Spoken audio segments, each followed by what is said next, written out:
All right, good evening and welcome to the Town of Douglas Planning Board meeting of, what is today, September 10th, 2025. This meeting is being recorded and broadcast by local access programming with remote participation available as provided on our agenda. I hereby call the meeting to order at 7 p.m. Members in attendance are Jacob Schultzberg, Meg Schlesman, Mike DeRose, Rich Preston, Mike Greco, Mike Swicker, Jacob Gnatic, Aaron Sokrat. Aaron Sokrat is here coming around. Okay. First item on the agenda is 7 p.m., 7:30 public forum for the hazard mitigation plan with Craig Pereira. Craig. Thank you. Thank you for the opportunity to present the hazard mitigation plan update at your meeting. I appreciate it.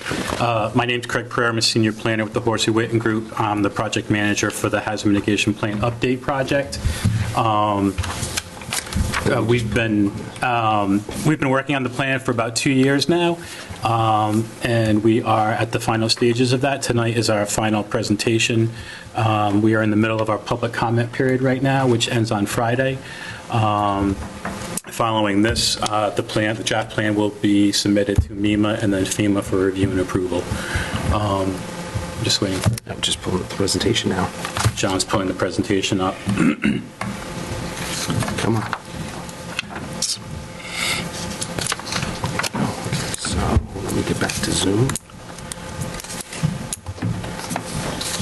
Let's see. And I do have a sign-in sheet that's circulating around. If everybody could sign that for me, please. I know it doesn't sound like a big deal, but FEMA and MEMA require it. I have to actually include that in the appendices. Okay. So I need to have proof that people were here and were listening to this presentation and provide an opportunity to comment on it. So thanks, John. You can move forward 2 slides. Next. Nope, Oh, that's sorry. the end. Let's see. Well, already done. That was quick. I said I would be fast, but... So this is the local hazard mitigation team that I've been working with over the last 2 years. Essentially, it's folks who represent department chairs and town administrator. So these are the folks that we've been meeting with on a regular basis and have been providing the input and feedback into this plan development. Next slide, please. So why hazard mitigation planning? The Disaster Mitigation Act of 2000 requires that all communities have a multi-hazard mitigation plan in place in order for that community to be to qualify for future federal disaster grants. Next slide, please. So the first, one of the first things that we did was we developed a mission statement and updated the goals for the plan. So the mission statement includes Douglas's population and land use are changing and climate risks are growing. In that context, the mission of the Douglas Hazard Mitigation Plan is to plan effectively to reduce risks and protect the whole community. Goals include protecting public's health, safety, and welfare, minimizing social distress and economic losses and business disruptions, reducing property damage, providing an ongoing forum for the education and awareness of natural hazard mitigation issues, programs, policies, and projects, adapting to and mitigating for the existing and projected impacts of climate change towards a resilient community, and protecting the community's assets, including the town's cultural, historical, natural, environmental assets from hazards. Next slide, please. So the mitigation process has 4 primary steps: assessing risks, establishing goals, identifying projects and actions, and updating and maintaining the plan. Next slide, please. So this is just a summary of our outreach and engagement over the 2-year period that we've been working on the project. We've had a project webpage hosted on the town's website this entire time. The local hazard mitigation team, we had a kickoff meeting 2 years ago today. And then we had 4 local hazard mitigation team committee meetings periodically throughout the evolution of the project. We had our first public workshop in February of this year. We also had an online community survey that was available and open to the public for 11 months, and we had about 47 responses, which, in all honesty, isn't bad for a hazard mitigation plan. A lot of people don't necessarily weigh in on these types of projects, so I'm pretty happy with a 47 response rate. Next slide, please. So this is the hazard index. I know it's challenging to see that, but So this is from the 2025 updated hazard index. So the first column shows natural hazards. It has the different hazard types, so flood-related hazards, winter-related, wind-related, geologic, and so on. And then under each of those categories, it has the specific hazards that were addressed or profiled under each of those categories. The items that are shown in blue in column 1 are the priorities that were identified from your municipal vulnerability preparedness process several years ago. So those were the priorities for the MVP project. The next column over identifies the frequency, so the number of times that these types of events have happened over the last 5 years. So the hazard mitigation plan has a 5-year planning horizon. It has to be updated every 5 years in order for the community to remain eligible for funding. The location in the middle column, it just addresses whether it was the entire community or a specific area, an intersection or a neighborhood. The severity references the different impacts that were realized, whether it was transportation disruptions, injuries, fatalities, and so on. And then the final column on the right is the 2025 hazard index. Items in red are from your existing plan that we are updating. And I left those in there because I wanted to just be able to show you the comparison between where you are coming from to where you are going. And then on the right-hand side, those hazards are the ones that are the hazard index. The top hazards for this 2025 update include snow, blizzards, winter storms and nor'easters, ice storms, high winds, and brush fire and wildfire. Next slide, please. So part of the process was also to conduct an economic vulnerability analysis. So this essentially looked at taking your parcel data layer in GIS, which is an electronic platform where we took the parcels and the critical facilities and the vulnerable populations, and we overlaid them on the hazard scenarios for the FEMA flood zones for the 100-year and 500-year flood zone. When we did that, we identified how many parcels and what types of parcels or critical facilities were impacted by those two flood zones. So the 100-year flood zone, there were 731 parcels at just over $477 million impacted. For the 500-year flood zone, there's 258 parcels for just over $98 million. We also coordinated with NFIP, FEMA Region 1, to identify the number of flood insurance policies that are currently active in the community. So there are 6 policies active in the community as of today, and that represents just over $2 million in economic value. There are no repetitive loss properties in the community, so clearly flooding is not a significant issue for the town of Douglas. Next slide, please. So we also looked at the social vulnerability of these hazards. We looked at public infrastructure and emergency lifelines. So there is municipal infrastructure, the wastewater treatment facility, various bridges and dams that are located within the 100 and 500-year flood zone. There are also intermittent sections of roadways that are impacted by the 100 and 500-year flood zone. And there are several large employers located in the 100 and 500-year flood zone. Next slide, please. So the mitigation strategy is really why we're here tonight, because this is kind of like our final piece. It's really the most important part of a hazard mitigation plan. It identifies all the different actions that the town plans to undertake over the next 5 years to mitigate the risks of these hazards that have been profiled. So the mitigation actions come from the local hazard mitigation team coordination in our regular meetings and all of the email correspondences that happened. Various plans, studies, and reports as part of the capability assessment. So I reviewed everything that's publicly available on the town's website. I also reviewed other items that the committee members sent to me to make sure that we had a clear understanding of what the town's capabilities are versus what their needs might be.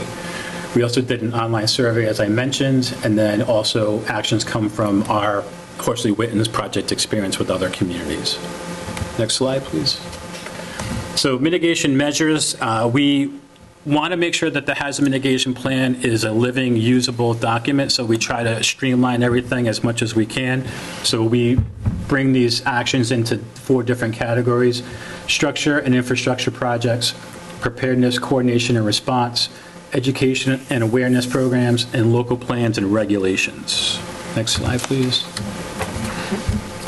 So part of the mitigation strategy is the stapling method. So FEMA requires that all communities go through a prioritization process and identify what's a high, medium, and low priority, utilizing FEMA's stapling method. So looking at social, is the action socially acceptable? Technical, is the action technically feasible and provide appropriate levels of protection? Administrative, does the town have the capability to complete the action? Is there somebody to oversee that? Political, will the town support or oppose the action? Legal, does the town have the legal authority to complete the action? Economic, is it cost effective? And then environmental, will the action affect the natural environment and resources? So this stapling method is considered an abbreviated cost-benefit analysis. It's just a really quick look at all these 7 categories.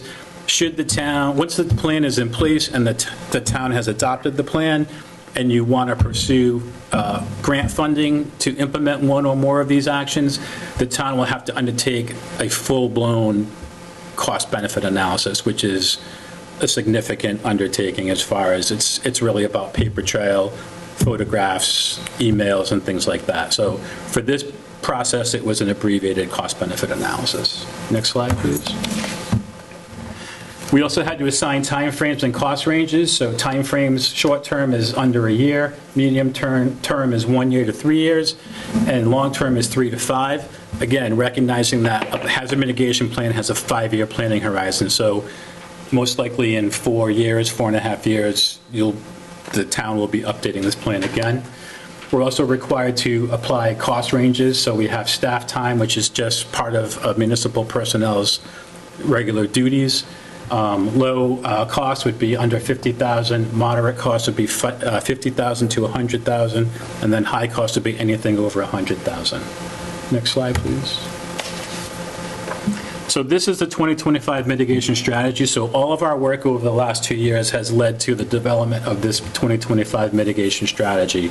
I have the actions categorized, so starting with structure and infrastructure, based on high priority actions.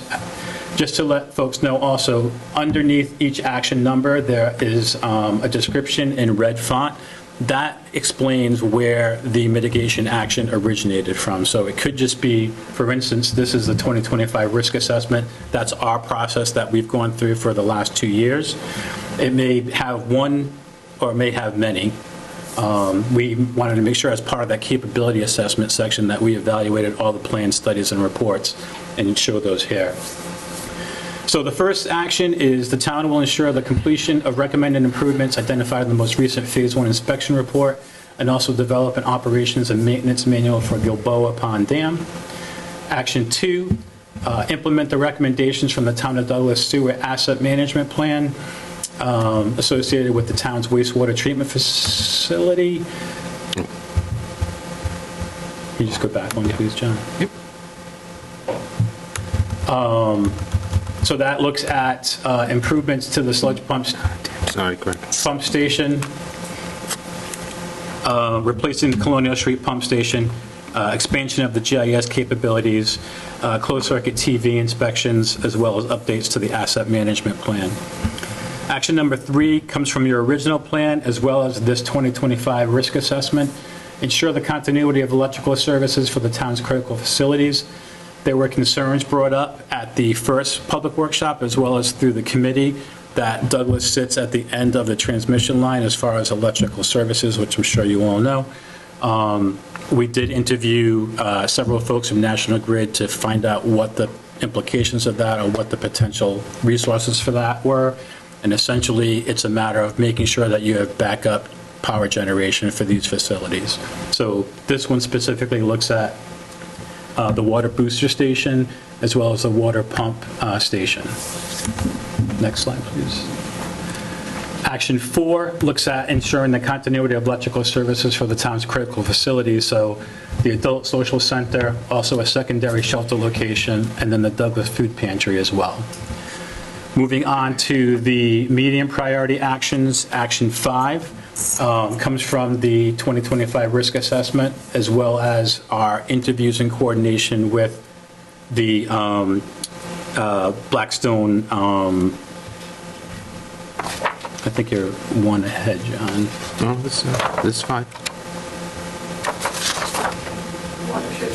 Okay, yeah, the Watershed Collaborative Coordination. So this speaks to an ongoing issue with the fire station and the DPW garage. There is significant severe flooding happening, which affects emergency vehicles, access and egress from that site, and causes road closures, and also directs a significant amount of sedimentation or stormwater into Centerville Brook and the associated wetlands. So that the action boils down to the town continuing to partner with the Blackstone Watershed Collaborative towards this effort, as well as other nonprofits. So right now, they are trying to identify some funding mechanisms for that. Next slide, please. Continuing under structure and infrastructure, medium priority actions. Action number 6 comes from the risk assessment. Ensure that critical facilities are adequately protected against flood-related hazards, so the wastewater treatment facility, various bridges and dams. Action 7, again, this is a situation where it comes from the 2025 risk assessment, your MVP summary of findings. So this action in particular, and all the other ones that come from the hazard mitigation plan process and the MVP process, offer 2 funding mechanisms. The MVP process, which is just state of Massachusetts, has way more flexibility than hazard mitigation and is a little bit more forgiving about grant applications and what that process is. So that's why we want to make sure that we did a thorough review of the capability assessment to bring all those actions in. Action number 7 is developing implementation strategy to address property and streets subject to flooding. The list of streets that have repetitive flooding issues associated with it include Wallace Street, Charles Street, North Street, Birch Street, and Northwest Main Street. Action number 8, ensure that vulnerable populations are adequately protected against flood-related hazards. So I mentioned that there were 2 large employers that are within the flood zone as well, Classic Envelope and Open Sky Community Services. Continuing on, action number 9 comes from the risk assessment, and again from your MVP summary of findings, but also from the Blackstone River Watershed Needs Assessment Report.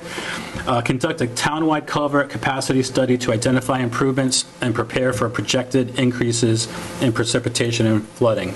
So back in 2024, I believe, the town has already identified 25 culverts and entered into the NAACC database via technical assistance provided by the Blackstone Watershed Collaborative. So this just looks at having that as your starting point and adding to that so that there's specific funding mechanisms that are applicable to culvert repair and culvert replacement that you're going to want to get on board with.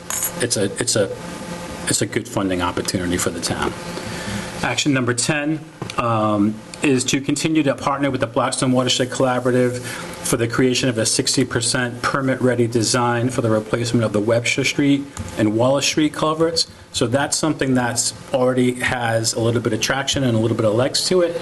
So that's just a continuation for the town to continue to support the identification of funding mechanisms for that project. Action number 11 comes from your 2017 plan. So anything that wasn't completed that's still considered viable or relevant for this 2025 update gets carried forward. And the local hazard mitigation team identified which actions would be carried forward and which ones were completed, which ones are no longer relevant. So the town will establish a private ham radio frequency to communicate available resources, evacuation, and other pertinent information to residents quickly and effectively if power goes down. This is particularly important because being at the end of the line for transmission for power, it's critical that you have a backup system to notify folks. Action number 12 speaks to the town will coordinate with the private dam owners for the Morse Pond Dam and Riddle Road Pond Dam accordingly. So there's new regulations from FEMA around dams, and we needed to make sure that we conducted a robust dam assessment. So we collected what we could that was available in-house, and then we also did a public records review request with the Office of Dam Safety for the state of Massachusetts to collect emergency action plans, phase 1 inspection plans, and operations and maintenance manuals. and built that dam profile assessment out. So this just speaks to completing the improvements that are in the 2020 Phase 1, developing operations and maintenance manual for Morse Pond Dam. For Riddle Road Pond Dam, it's determined if the purchase of the site is the preferred alternative, which is under consideration, followed by the next steps, either remove, replace, repair, maintain, or decommission that structure. What, can you just inform me where the Riddle Road Pond Dam is? I know Morse Pond. I don't know specifically where that's located. I don't have the plan with me. You know, Kelly? I believe it's the one behind the fire station. Oh, okay. So essentially, this is an action that's in the town's plan, but the town doesn't necessarily have any teeth for this because it's not owned by the town. So we want to make sure that the dam owners are aware of their responsibilities. So we put these actions in, we carry these over, and it's really a coordination point for the town with the private dam owners, and just, you'll also see that it'll be coordination with the state for the state-owned dams as well. So the next action, number 13, town will coordinate with Massachusetts DCR Office of Dam Safety to ensure the completion of recommended improvements identified in the most recent Phase 1 inspection report, the follow-up inspection reports for the Wallace Pond Dam. Action 14 is upgrade the Mechanic Street Bridge. There was discussion in our committee meetings that it's a low arch bridge that needs to be elevated, and that has not been done. Action number 15, we're talking about low priority actions now. So this comes from the risk assessment again and the MVP summary of findings. So it's two funding mechanisms that are available. The town will coordinate with the Whitten Reservoir Watershed District to ensure the completion of recommended improvements identified in the most recent Phase 1 inspection report, to annually update the emergency action plan, and to encourage the district to collaborate on a range of specific actions that address reducing risk to and from the dam. So this is a high hazard structure. So FEMA and MEMA require that we include this specific action and these specific components that the town of Douglas will encourage the dam owner to look at, either rehabilitating or removing the dam, adopting, enforcing land use ordinances in an inundation zone, elevating structures in the inundation zones, or adding flood protection such as berms, flood walls, or floodproofing within the inundation zone. I do want to comment that Paul Coet, if I'm mispronouncing his name, he reached out to me today to let me know. We've been coordinating with him all along. He let me know that the most recent inspection happened on September 5th and that the EAP was in fact updated already. We're keeping it as it is because that information it was just done on September 5th. That information has to go to DCR, Office of Dam Safety, and they have to approve those plans. So once that happens and those plans come back, the town will be notified about that, and you can consider this action checked off. Action 16, Old Mill Pond Dam and Douglas Mill Pond Dam recently had a dam breach feasibility study completed to evaluate considerations for removal of both in January of 2024. The private owners wish to have both dams removed and are currently working with various partners to obtain funding necessary to do so. This is just an action where the town will continue to collaborate with the private dam owners to secure funding for the removal of both dams. Action number 17, under preparedness, coordination, and response, evaluating the use of snow fences or living fences to limit blowing and drifting of snow over the following roadways: Main Street, West Street, Bigelow Road, Church Street, Northwest Main Street, Wallace Street, and Rydell Road. Medium priority actions, action number 18 comes from the MVP summary of findings. So improve the management of forested lands throughout the town, whether DCR, town, or privately owned. As I mentioned at the beginning of the presentation, brush fire and wildfire are one of your top hazards with the presence of Douglas State Forest. Next slide. Action number 19 comes from your 2017 plan. Utilize the Massachusetts Drought Management Plan as a template for the town of Douglas to develop their own drought plan and integrate the state's recommendations and actions according to the town's needs. Action number 20, that comes from your recently completed Resource Management Plan, Douglas State Forest. Implement management recommendations to protect the natural resources located within the Douglas State Forest. That includes reviewing and implementing DEP wellhead protection tips and guidance within the Forest Zone 1 wellhead protection areas. Investigating relocating the picnic tables outside of the Zone 1 wellhead protection area. Installing a secure perimeter fence around the wellhead at the Wallam Lake Recreation Area. Replacing the existing privy at the Mid-State Trail Shelter with a conforming on-site sewage disposal system. Meet with representatives of Mass Wildlife, DEM, Connecticut DEEP, and indigenous peoples to identify common interests in the conservation of natural resources at Douglas State Forest, Minebrook Wildlife Management Area, and Buck Hill Wildlife Management Area. Survey and map the state endangered plant population and develop and implement a habitat management plan to protect these species, and fill or cap the open well adjacent to the campsite entrance. Action 21, from local plans and regulations. This comes from your open space and recreation plan as well as your MVP summary of findings to build the climate resilience of the town. So that looks at reducing flooding and stormwater concerns across the community, installing bioswales at sidewalks and new construction on new developments, educating the public on the impacts of fertilizer runoff, educate the public regarding building within the flood zone areas, and assessing the culverts near the town's open space and recreation facilities. Also looks at strengthening the awareness of extreme temperatures and drought impacts. Again, developing public education campaigns regarding insect-borne diseases and prevention, regarding drought and wildlife awareness, and then installing a local weather station to monitor temperature and precipitation changes. Action 22 comes from your drinking water system risk and resilience assessment from 2021. Implement recommendations from the town's drinking water system risk and resilience assessment to help increase the utility resilience index, and that will be achieved by these objectives underneath. Next slide. That's the mitigation strategy. I'm trying to go quickly. I'm trying to respect the timing here. So the public comment period ends on Friday.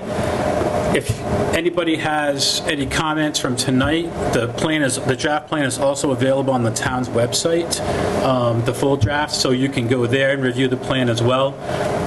My contact information is also available on the project website, as well as Kelly Manning. So if you can get comments to be my close of business on Friday. We plan to submit the draft plan to MEMA by the 22nd of September. I think we'll be able to achieve some efficiencies and get that done earlier. Typically, MEMA has a 45 to 60-day queue to review that plan. They have been conducting those plan reviews and bringing comments back within that window. FEMA, so once the plan goes to MEMA, I'll send the draft plan along with the plan review tool, which is considered a cheat sheet document, so that MEMA and FEMA can see exactly where all the required elements of a hazard mitigation plan are located by section number and by page number. If there are no required revisions, then MEMA will forward that plan directly to FEMA. If there are revisions, they'll come back to myself and Kelly Manning. I'll make those edits. We'll resubmit. We don't have to go back into the 45 to 60-day queue. It'll get expedited up front, and will hopefully be approved and then forwarded to FEMA. FEMA has the same 45 to 60-day queue period. They are not getting their work done within that period, so we should anticipate maybe a 2 to 3 month delay in that. Hopefully not, but I always want to make sure that I'm being honest with folks that it's not going to happen overnight. It's going to be a couple of months before this plan actually comes back. So once the plan comes back from FEMA, approved pending adoption, meaning that all the minimum requirements have been met, Kelly Manning, the project manager from the town, will get a letter from FEMA saying that the plan has been approved pending adoption, and from that point on, the town of Douglas has 1 year to formally adopt the plan by signing a resolution. If the plan isn't presented to the Board of Selectmen within that year, and it doesn't get adopted, then the entire process has to start all over again. So, for instance, as part of our process, we've conducted a number of different outreach pieces and research. We'll have to start fresh doing all of that all over again. So what it really boils down to is a 5-minute presentation to the board, asking for their adoption and asking for them to sign the resolution as presented. The select board. Select board, yes. And then once that resolution is signed and the plan's been formally adopted by the community, I will insert that into your draft plan. I'll send that back to MEMA.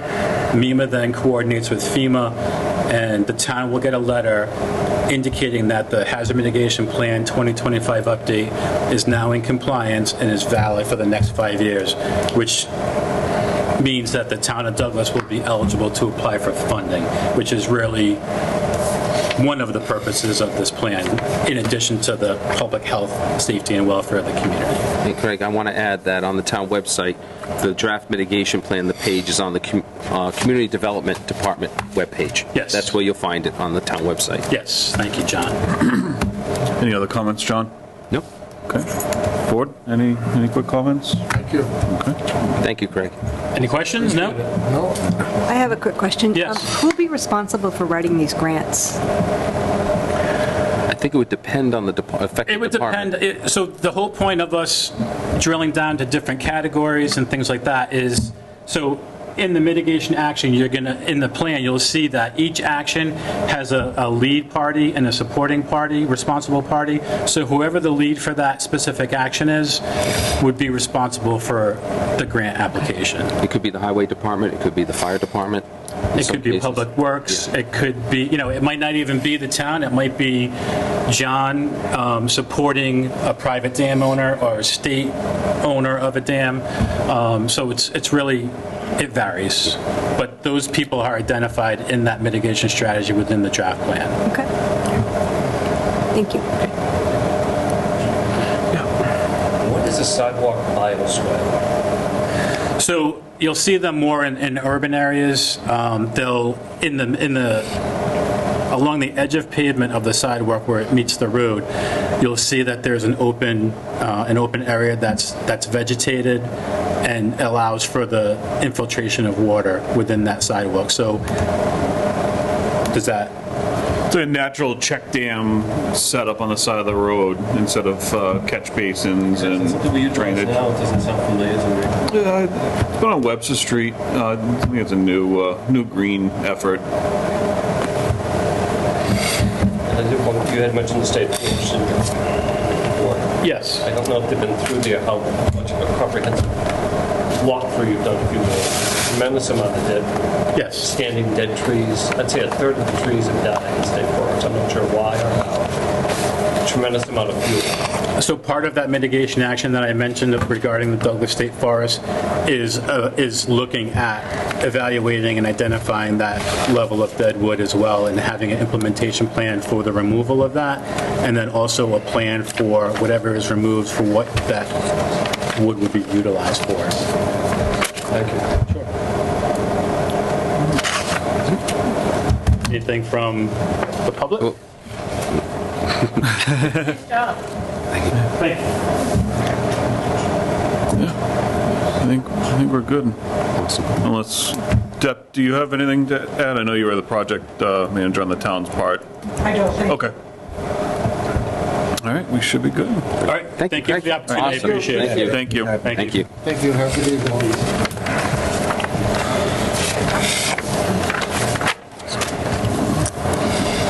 Okay. Next item, A&R for 173 West Street, Jason Coran, possible votes.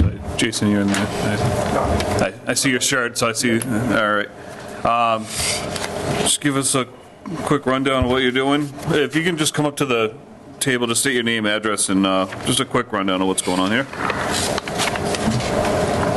So, my name's Jason Curran, live at 2 Cross Street, over here in Douglas. Me and my wife have the opportunity to buy some land this next to our land, but we needed to give some of our frontage to it to make it a buildable lot in compliance with the county. So we're just looking to get that approved so we can, purchase the land, I guess, have a buildable lot. All right, thank you, Jason. John? Yeah, it's pretty straightforward. The plan shows a proposed Lot A to be created as a frontage exception lot, and it complies with Section 4.3. Lot A contains the required 2 times lot area required in the RA zoning district and the minimum required 40 feet of frontage off of Cross Street. And it accommodates the lot circle that's required and includes the proper notation that the proposed Lot A cannot be further subdivided in the future. So I would recommend it's ready to endorse. Okay. Board, any questions, comments? I just have one. So the access will be right there, right at the corner of the road? 40 feet. Yeah, so there was already, the land itself already had like a cart path road or whatever they called it, and on that, it kind of blows it up, but it's like 370-something square feet I needed to give to it to make it the appropriate 50 feet access into there. All right, with that, I'll entertain a motion to endorse the A&R for 173 West Street. So moved. Second. Motion made by Mr. Zwicker, second by Mr. Gnatic. Any further questions? All those in favor? Aye. Board want to sign it at the end tonight, or do you want to sign it now? What's your preference? Usually, yeah. At the Probably just, yeah, we'll do it at the end tonight. This time. So they'll sign the Mylar and the copies at the end. You can come by tomorrow to pick up the signatures to bring it and have it recorded. Oh, awesome. So we'll have it at the office tomorrow. Okay, perfect. Awesome. Thank you guys. Thank you. Appreciate it. Yep.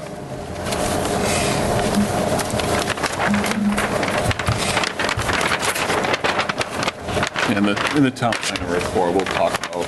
Yep. Yeah, that's fine. All right. Additional business, 45 Oak Street, Blue Wave Solar, possible votes. I'll recuse myself. Chair. Okay. All right. Just trying to think of who we should have come up. Everyone, start with building. Sure, yeah, Ken should be up here for sure, yeah. Okay. Yeah. All right. And also maybe have Howard come up here, the farmer. Okay. All right, we'll start with Mr. I know his buzz too. Ken. I know. All right, and so this is just a discussion between the board with the building inspector, the farmer, and the developer in regards to the checklist items that remain to be needed and completed, and a status report on the site as we're approaching the completion and what the building department needs for that to be done. Okay, Ken Frazier, Building Commissioner, Douglas. I could start off with, since the last If you time can just talk up a little. Since the last time I came to the meeting, basically nothing has been done down there. They paved with a rough coat of asphalt on the entranceway, and that's all that's been done. There's been no mowing, no updates, no upgrades with the agricultural portion of it. Everything has just been kind of status quo. I just did a site walk up there last week because they want to start removing some of the hay bales, the wattles, to make sure that what they've done is going to work. I have a lot of concerns with what's up there at this point. So I'll start off by saying, when they were going through the process to get the site online for testing, my wiring inspector had to sign off on the permit to give them connection to N-Grid, Mass Electric, whichever you want to call it. With that, I was told by Blue Wave that this was simply to test the equipment, make sure the service would be available, and make sure everything was working properly. Since then, I've been informed that they are actually selling electricity from there into the grid system. It's operating as a business. They do not have a certificate of completion. that it doesn't authorize them, when they're going testing, to open a business. They need that certificate of completion to be operating, or a temp certificate of completion, of which they have neither. So I'm looking into with council the legalities to that, to find out whether they can be forced to disconnect until such a time as they meet the requirements of the temp CO or a CO. Okay. Okay? All right, so that matter, I think that's something that you're taking the run with town council and the developer, so. Well, I haven't spoken with the developer yet. I'm on Okay. the town council side to find out where the town stands Okay. legally and everything. I've been in a few conversations with the town administrator with regards to it, so I'm pursuing it. Okay. It's not an option that I want to pursue, but at this point in time, nothing's happening at the site. So with nothing happening, I mean, we haven't had, we haven't had any contact regarding department heads, fire department, police department, building department, anybody who may have a need for accessibility to the site in case of emergency. There's been no plan set up, there's been no meetings requested or given. They don't even have a lockbox on the gate, so the fire department can get in with the Knox box. And they just continue to operate that way. I have no updated monitoring reports for this site whatsoever. I asked that on the last meeting. I still don't get them. No action has been taken for the agricultural portion of the site at all. I know I spoke with the farmer that they had listed to do the site, and they requested of him to get a drawing for a new building of the size that he would require up there for his equipment and animals, of which he did. My understanding is he submitted it to them. He got no response. We haven't heard anything on it. When I was up at the site walk, I talked with the developer of the site, and they don't know anything about what's going on. At this point in time, the site is getting to the point where it's becoming a fire hazard. What's planted there is not grass, it's a weed. It's about 12 inches tall. It's turning brown. It hasn't been mowed. They have no accessibility to it. If something happens up there, it could turn out pretty catastrophic.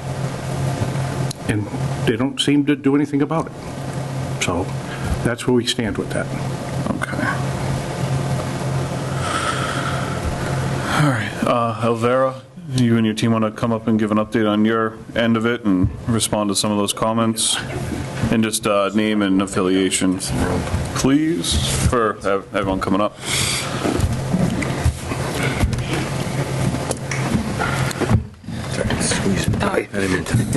Elvira Stridesburg, Blue Wave. Chris Drexel, Blue Wave. Tad Hewer, fully Hawaii. What was it? Tad Hewer, fully Hawaii. Oh. Project Council. Okay.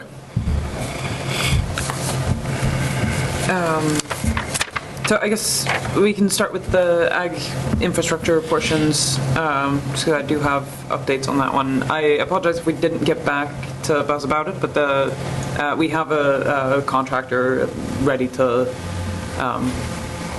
start building that, and so that's the irrigation lines and the shed.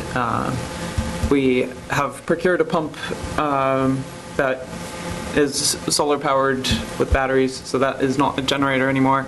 And are ready to install that as well. So is the plan submitted from the farmer changing from what is on the plan? Nope. Okay. Those are all in accordance with what was on the drawings that were approved by the planning board, with the exception of the size of the shed, which I think is what was in agreement with Buzz, and it's slightly smaller, and we're happy to submit a minor amendment for that if that's what, if we want to modify that, because that is different than what was on the plan. But Yeah, so whatever changes to the physical plan will just need to be modified and requested for modification, so. Yep. The apron was paved, and we brought it up over the sort of top of the crest there to make sure that any runoff was coming down there was clean, per your request. I can speak to that very quickly. Yep. I spoke with the developer. That's a binder coat that's already starting to fail. There was patches put in the binder coat. Okay. I mentioned to him that it was less than inadequate. If you go up there and drive over it, you'll see what I'm talking about. Okay. They do still have cleanup work to do, so we're waiting for a written approval from Concom that we can take out the silt fences and stuff, and then we'll have the civil contractor who did the paving come back and finish that as well. So it's probably just not 100% complete then. Apologies. And at that point, they'll take care of removing, there was a couple of boxes of spare parts and some debris that needs to be removed as well, and that's all part of that, which I think we're maybe 2 weeks away from having that approval from Conservation to do. Okay. Now, I will say, just on to add on to that, at the site visit we went to with Brendan, and he walked the site, he did say he was, the comment he did make is, he was pleasantly surprised with the level of stabilization that had happened. So I'm not sure what his comments will be or the extent of removal that he'll approve, but he did say he was fairly pleased with what he saw. Okay. All right, let's talk about the status of the testing phase versus output phase and where we're at with that. I'm a bit surprised to hear that. I don't think it was ever communicated that we were not turning the site on. That's Yes, it was. typically how these are done, is that once you have COC and you're allowed to interconnect to the grid, then the site is operational. Excuse me, what is COC? Certificate of compliance, electrical permit sign off. Just on the electrical, No, not... the COC is on the site. But not Right. the tap or your certificate, COC is- you don't have your certificate of occupancy. I They don't have a completion of the site. Right. Therefore, Sorry. the site should not be operating as a business. It's a fire. I wanted to hear what you said, that's good. Thank you. It's quite typical, and I've done this, and if your code is different, we can have that discussion. What is very typical in the 15 years I've been doing solar, including in Massachusetts, you get the electrical certificate of completion, right, or cutting card, which would the normal, right, for an electrical. You're then operating the system. That's usually long before final sign off and inspection, things like paving. There's other issues that are there that are not operational issues for the site. So that is extremely common, if not, my experience, 100% of the sites that we do that. So this isn't anything out of the norm for us. I wasn't part of the previous discussion, and I'm not questioning your word on that, right? But if there was a miscommunication there, I think we can certainly talk about that and address it. But this isn't, we're not doing anything out of the normal. This is standard industry practice. Okay. All right, yeah, so we won't have that conversation here. I don't think this is the right place for it, but I think you guys can communicate hopefully sooner than later and get it figured out before it lingers and becomes more of an issue. And then going back right off of that is public safety access. We need to get that squared away like tomorrow. If there's an issue up there, we need to be able to get up there. We have the Knox box that will be installed. We just haven't put it out there yet, but Okay. we have it on hand. But it goes beyond the Knox box. It goes with having all departments that are required to have access there, to go up there, to do a walkthrough on the site, to see what this, up in the site, how it's operating, what the protocols that they're looking for their site are. Okay. So we should probably communicate with the department, public safety department heads, and make sure they probably should get a tour of the facility and see where the hazards are, and they need to be able to get there if there's an emergency. Agreed, pretty common. And part of this is that handoff to them, right? And the responsibility is to do an on-site orientation where we talk through these are the shutdowns, this is what is expected, this is your access, and egress points. And so that's, again, pretty typical. And that rolls back to the testing versus running it. This has been online now for, I'm going to guess, we're coming up on a year, and this has not happened. And I know there was already an incident that they couldn't get into the site, so they sat outside the fence and watched, because they had an alarm going off on your system.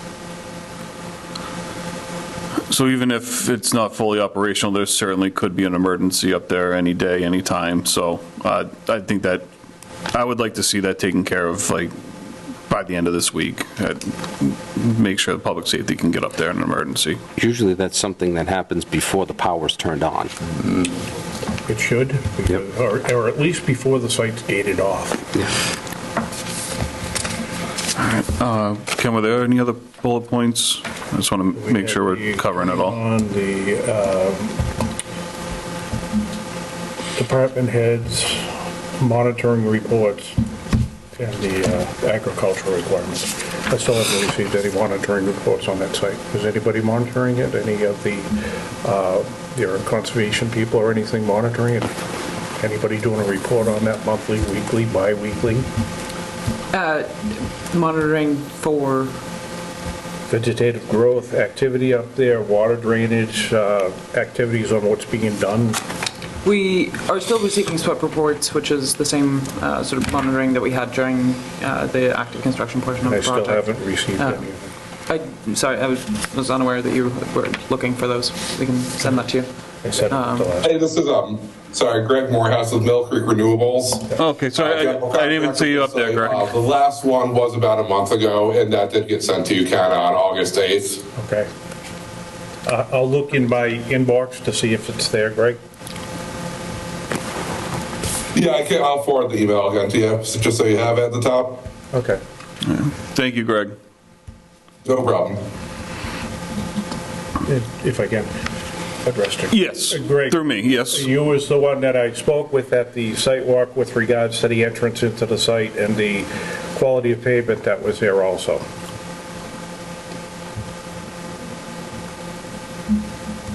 Yep, yeah, they'll recover that. But again, we're gonna do one final mobilization to clean up, get the silt fence down, get that entrance paved, and just do a general cleanup of the site.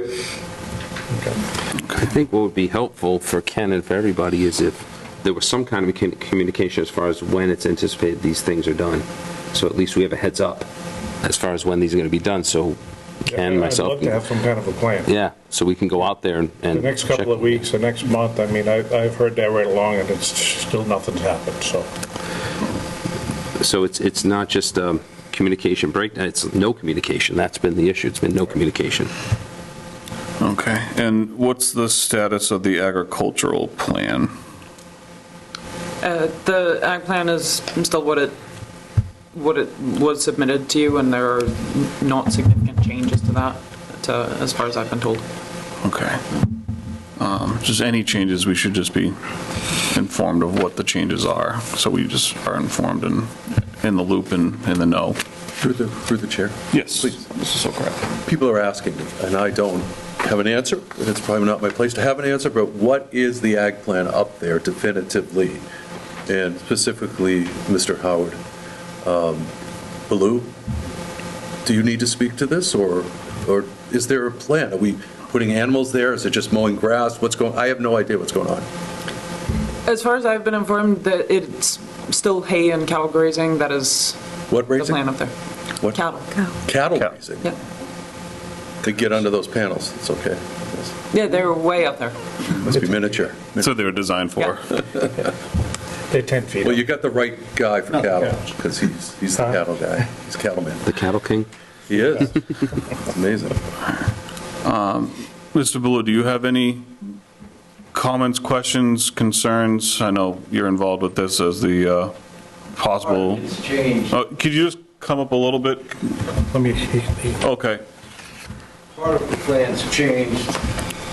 Could you just state your, I know you're known on these around the table, but, Howard Blue, 55 Cedar Street. all right. Part of it's changed because the soil is terrible. It is not what was there when we farmed the fields up there. It all has to be rebuilt to be able to grow anything. It's got nothing but weeds there because that's all that's going to grow in it. There's no nutrients at all in the soil, so it has to be built from nothing. You say you farmed that land? Yep, Well, many years. okay. Elvira, any comment on soil, nutrient, No. quality? Okay. Nothing they can Can't do at speak this to that. point. Okay. If I may, through the chair again, UMass Extension has soil testing, and they will tell you what you need to do to add, whether loam and nutrients and other things. You got to get the soil to where the farmer needs it if this is going to come off. So I would have soil tests done, sent to UMass Extension. You pay $26 or whatever it is per sample every so many square feet, and it's got to be done. You got to put attributes, you got to make it work so he can grow and have livestock. So if that's the plan, that's what you got to do, I think. All right, so yeah, we definitely want to push forward to a complete successful solar project and also a complete successful agricultural project at the same time, so whatever we have to do for that. Your face, you're like, really? Do we have to do this? Yeah, understand, we didn't import or export soil, so I'm not, can't speak to what did or didn't happen to the soil. It gets turned, there's construction activity, it gets rolled, things happen in that regard. So the original top it's on site, right, but it's worked into around the project is what happened. We had a bad summer, and the topsoil washed off everywhere. That's what a lot of issues you guys had up there was. And right now, nothing has been replaced. So for me to start my agriculture, I have to start with fixing all the soil. Yeah, so I think there's something important to discuss, that the building permit and what's on there and meeting the requirements on what was permitted, and that construction is a separate issue from the ag plan. I know they're both important issues to the town, right? But I think to Ken's point, right, there's some issues if his concerns are, can we be operational there? So there's a building permit sign off. We've met the requirements of the permit and permitted set of drawings.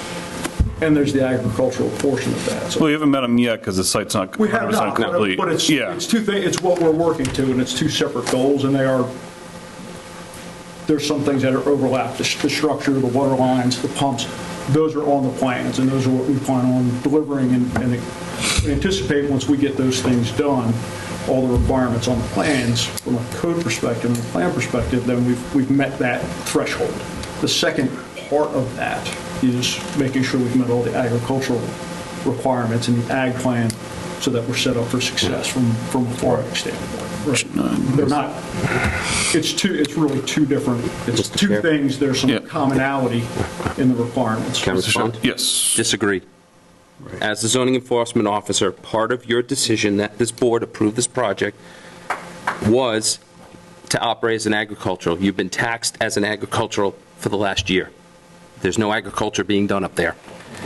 Ken's job is to enforce the conditions of approval by this board. That's one of the conditions of approval. Disagree. So there's no sign off until all the conditions of approval have been met, because that's our last area of leverage to make sure that this gets built the way it was approved.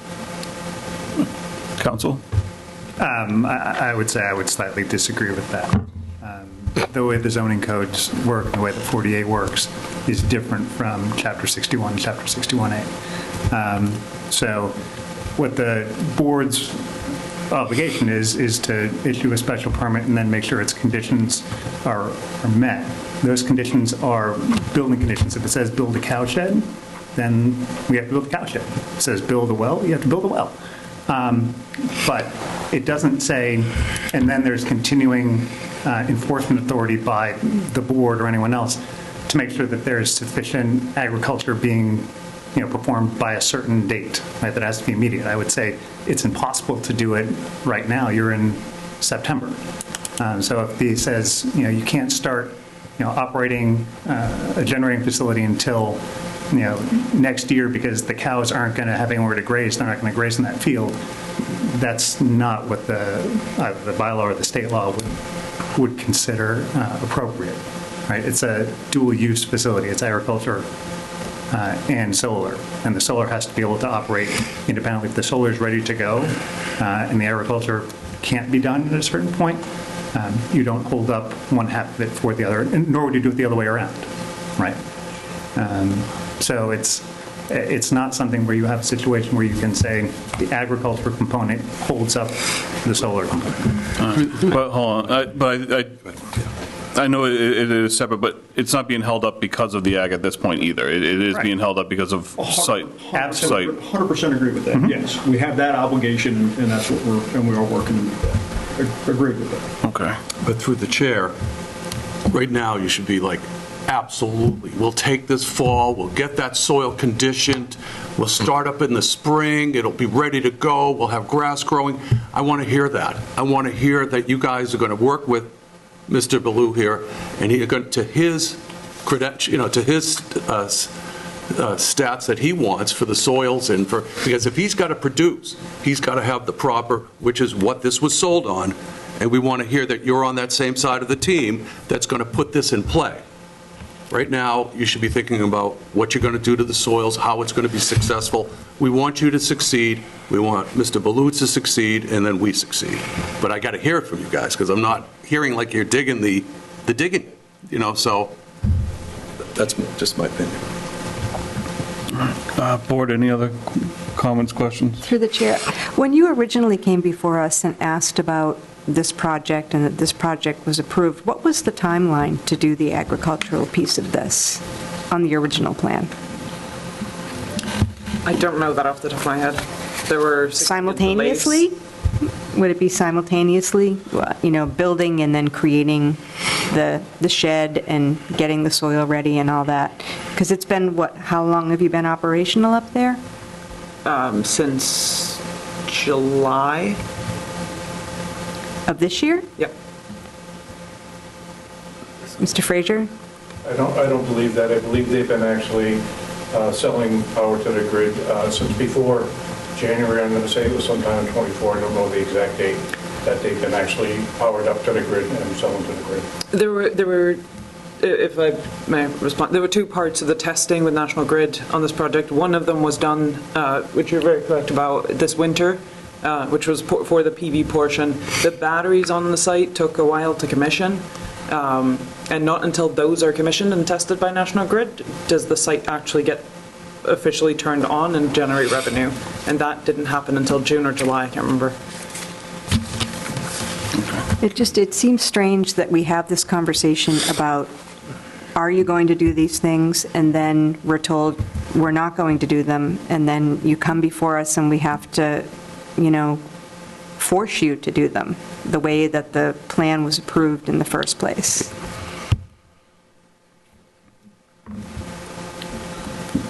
Mr. Fraser. To the board, I'm pretty sure that it could be information as to how long they've been selling to the grid. They can, you guys could request from them to get the information from the grid when they started selling to them. There's probably records of sales. It's in the June, July range. I believe it was a lot earlier than that. Okay. I'm happy to share that letter with you that shows when that date.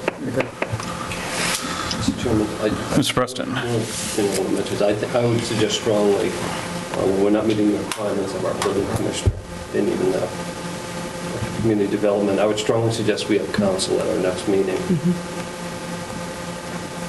to answer these questions. Okay, good suggestion. Agreed. Okay. Any other board members? Do you have anything else, Mr. Fraser? Not at this time. Blue Wave team? Timeline. Testing has to be done.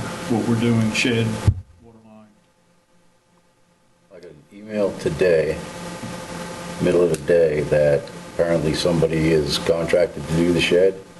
Yes, sir. And they have received the pump. They just need to know how big of a tank they need to supply me. I got that today, so I haven't had a chance to respond to her. Okay. If you can, I know we've got the plans for the shed, we've got them ready to go on contract and verified their scope, and so we're ready to go. We'd have to check, verify their availability and any lead time for any materials. The tank isn't going to be an issue to get that. We've got the pump, and I think we're looking at in the next 4 to 6 weeks, I think is what we're anticipating to get all of that ag structure done, and that includes fence relocation and So when the fencing, list, so. when the fencing is done, I can proceed to bring manure and whatnot to build that soil. Until then, I can't start working there, and until he says I can start, I can't start working there. So that's the way it goes. I work with him every day. So you guys do what you told me. We are, and I say this genuinely, and I'm been with Blue Wave for a couple of months. So a lot of the history and everything, I apologize for not having all the backstory, but I appreciate you, listening to what we have to say tonight. Our goal is to get this project done, right? We don't want to be here. I'm sure none of you want to see us continue to come up here and do this, right? We want to see this thing finished, and that's collectively in all of our interests to make that happen. We want to make sure that we're clear on what the goals are, what we're getting to. I think there was some discussion previously. We understand it's on the plans. We're building to the plans. That's our requirement, and no one's disputing that at this point. Right? It's in all of our interest to move forward and get the project finished. We're going to work together. We're going to make sure that happens. Right. Through the chair again, Mr. Ballou, were you supposed to come in and add to these soils completely to make the whole place ready to go? Or what? I want to know that you have the capacity, or they're going to have the capacity to make you successful. Yeah, I need their help. I've discussed it with the farm people. Yeah. And what I need to complete it, but I can do it. But I want you guys are acknowledging that whatever he needs, he's going to get for soils, and making that soil condition to actually graze cattle and be successful. I'm not hearing it particularly like you're very interested in it. I get it, and you're not, or you are? I am. Okay. Yes, there's contract and discussions with Mr. Ballou are, again, I understand the concern, right? I'm on the construction side of our business, right? And that's what I'm focused on, right? How do I meet the plan requirements, get the sites approved, and get them operational? Our other team, our ag team, is working with Mr. Ballou. I know those discussions are ongoing. I know they're still working with the contract and getting that all finalized. I'm sure that it will need to be an amenable contract to you and the conditions in it, as well as to us, and we'll reach that agreement. That hasn't been met at this point in time, but we are continuing to work towards that. Okay. Just want to make sure there's success here. So through the chair, I know you weren't at the last discussion we had. It's been a couple months, but one thing I mentioned at the last discussion we had is when I go up there, I also have only been here a few months. I don't have a history. I'm deferring to Ken on the issues up there, and I've been on a couple site visits. When I go on a couple site visits a few months apart and there's still empty boxes and piles of debris there's an empty wooden box down right at the bottom, right after you go over the hill where there's paved, where people are throwing trash. There's trash and oil products in an empty box on the site. If you're not doing that, that doesn't give me confidence in the rest of the operation. Like a contractor who does work at your house in construction. They're leaving nails and debris around. I'm not hiring that contractor to do work at my house. First thing I do walk into a job site is I can tell how it's going just driving in, right? If there's garbage lying around and there's debris, there's problems, right? Exactly. We'll look at. Exactly. Understand your concerns. Yep. That's why I'm here this evening. Good. We've got Great. Through the chair, one final comment. If you want an unbiased perspective on the previous discussions, all of our meetings are on YouTube. Yeah. So you can go in and fast forward. Kind of boring, a lot of it. But, the key discussions you can find, and then you can hear who said what and what was discussed for real. I take everybody into the minutes. I have no reason to question it. But I appreciate that. Yeah. Sorry, one last comment. What happens if this doesn't work? If the agriculture piece doesn't work? If you can't get the soil to a place where things will grow and cattle will graze and we can keep that site the way that it's supposed to be, what happens then? Do you have an answer? Or? That's a good question. I haven't seen it happen. Most of the time you're able to get to a point where you can make the ag part work, but I would presume that the main issue is on the Chapter 61 side, right, which is the taxable land, right? So Chapter 61 and 61A, because this is farmland, forest is 61. I would expect that what would happen is the 61A would no longer be farmed, right? So it would become just land, right? It would zone for Res A or whatever it is. And then it will become taxable as that. Right now, under state law, which changed 2 years ago, solar that is located on land that's also being farmed is entitled to remain in 61A, right? So you get the benefit of the lower taxation because you're putting solar on it. The legislature just decided that's what it would be, so it is. If the solar is the only thing on it, then it probably becomes a situation where the town would say, I can't have you in 61A anymore, you're not farming, right? And then you end up paying the rollback taxes, and then you're back up to the, the non-preferential tax rate. I think that's probably the major implication. I've never seen a situation where a board has said your special permit is, invalid because you're only doing solar in a place that's already allowed and permitted for solar. No, I don't. Mr. Chair, I don't think we could do that. I think you're correct. I don't think we could do that. Right. So I think the main issue would be on the assessor side, probably saying you're just regular land taxed as regular land. Right. Okay. Mr. Fraser, any final thoughts on your end? No. Or anything you'd like for communication-wise, or some what you're expecting? I would just like, for once, when they say something, that they do it. I would like the follow-ups that need to be done. I would like some completion being done at the site. I don't need the, pardon my language, the lip service that, we're going to do, and hear them at another meeting, and absolutely nothing's been done since the meeting 2 months ago. So I'm hearing timelines, 2 weeks, 4 weeks, 6 weeks, and we can order the pump, we can do this, we can do that. I have no timelines. I'm not given any timelines in my office. I'm not given any communication in my office with regards to the whole site. And I continue to see a site that's going to a point where it's becoming a fire hazard with the vegetation that's there turning brown, getting the fall of the year. It has not even been mowed. It hasn't been maintained. It's getting about a foot high now, in places maybe even higher than that.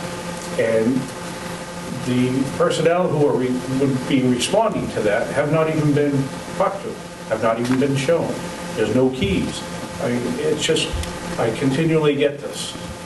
So this is why I'm at the point where I'm saying, shut the switch off. If you're going to do this solar project, do it in a complete form.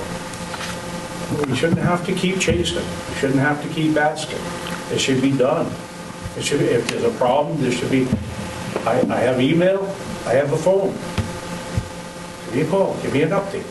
Okay. All right. I just had a one thank you for you guys for finding a solution to the pump that's not a generator. Thank you. If I was at that meeting, I probably would have spoken a lot about that. So, sorry, so we're just keeping it amongst the group here.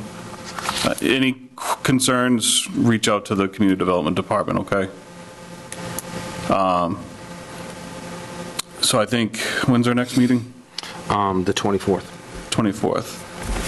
I can ask our new council to attend. Yeah, it's a quick turnaround, but I think we have some items that can be achieved in that quick turnaround, especially the public safety access. Do you have a... I do have one question. In the interest of getting the shed built as quickly as possible, is there a way we can handle the change in size as compared to the plans prior to the next meeting? I think we went through this the last time. It has to be a requested modification and put on an agenda. We discussed this at the last meeting. It can't just be done willy-nilly. Oh, by the way, here we are. We want to change. When we haven't seen anything, it hasn't been requested to be put on agenda. I'll ask a more specific question. If the next meeting is the 24th, is it 2 weeks from now? You have time to get on that agenda to do that, yes. Yeah. Okay. Yeah. So through the chair, we talk about a shed. Is this where the cattle go in? Yeah. It's not a shed. Yeah. It's a place for them to be. And so you're not going to have any cattle till you really have some grazing, I would think, right? Right. So is there emergency on this? I mean, it's good to do it, but... Yeah, I'm going to need to keep equipment up there. Okay, so we got to start The stuff that needs to be done. Wanted to hear from the farmer. All right, so figure out what the final plan is of what you need for the shed, the structure. If it's different from what's on the plan, submit a modification request. We'll discuss that at the next meeting. I thought that was in July when I brought the print in. I thought they already did that modification. They haven't had, Modification has not been done. They have not been to another meeting since the last meeting we were at. yeah. Okay. It's okay, so we can put that on the next agenda. As long as they submit they want Yeah, they can have them, yeah. Okay. Sorry, for me, the elephant in the room is, it's not about the grass or the cows. Is this project is incomplete and you're selling power. You should shut it down. Shut it down. I can speak to that, you can speak to that too, Chris. There's a difference between a certificate of completion from the utility, which is how it runs, and whether or not you've paved an access road, or whether or not you've, at this point, built a cow shed. Whether the cow shed is there or is not there has no bearing on whether or not the project is able to produce electricity, is properly fenced, has the appropriate authorities from grid.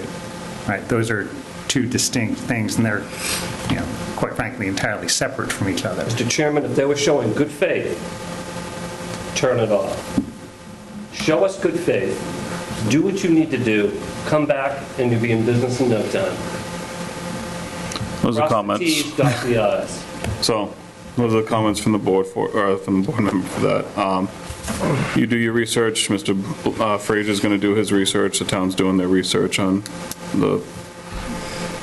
how to proceed with that. I hope you do come back with good news either way. Board, any other? A lot can happen in 2 weeks. Yeah. So I'd like to see in 2 weeks what you guys need to get this project done. I'd like to improve the communication with the town, keep better communication with the farmer, the ag team, your team, our team in the town hall. I'd like to see a happy Ken come to the next meeting. I do have one question. You mentioned you had new councils. Do you no longer have Mead Taylorman? Nope. Okay. We do not. Who do you have? We just brought on board, and this is going to be covered under town planner's report. As replaced me, Talman Costa, by appointing Murphy, Hess, Toomey, and Lahane. So Kate Connolly is going to be our point person. Okay. So I was going to contact her to bring her up to speed on this before the next meeting, and ask her to attend, yeah. Thanks.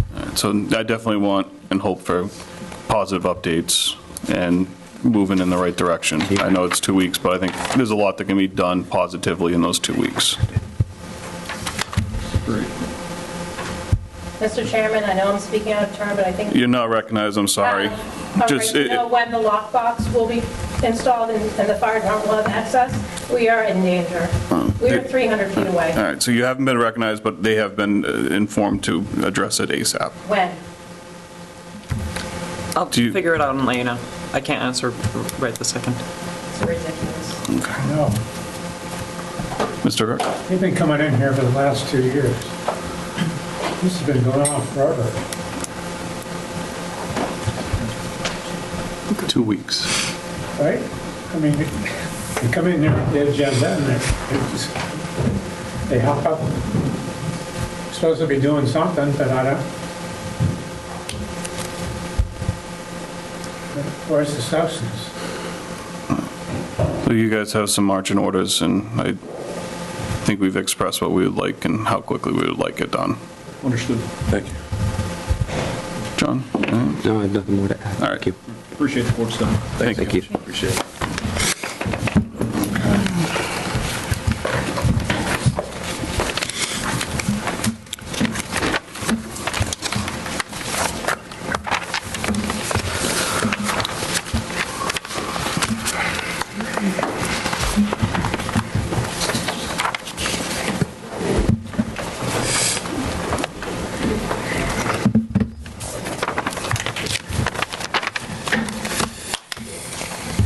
welcome back. Mrs. Zwicker, welcome back.